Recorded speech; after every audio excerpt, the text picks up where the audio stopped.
আবু আর আসবো, তুই দাঁড়া সাদ। হযরত সাদ বলতেছে, ওমর তুমি মুহাম্মাদের কল্লা আনতে যাবা, তুমি কি জানো মুহাম্মদ কোন বংশের ছেলে?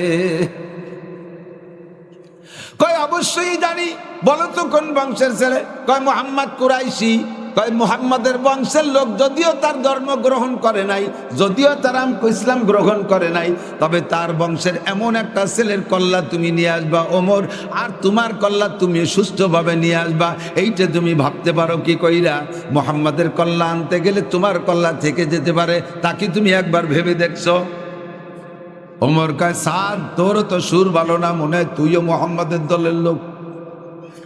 কথা ভাবে তো কিছু বোঝা যায়, সন্দেহ আছে তুমিও মুহাম্মাদের ধর্ম গ্রহণ করেছো। সাদ কয়, লুকোচুরির কি আছে, গোপনের কি আছে? আমি পড়েছি লা ইলাহা ইল্লাল্লাহ মুহাম্মাদুর রাসূলুল্লাহ।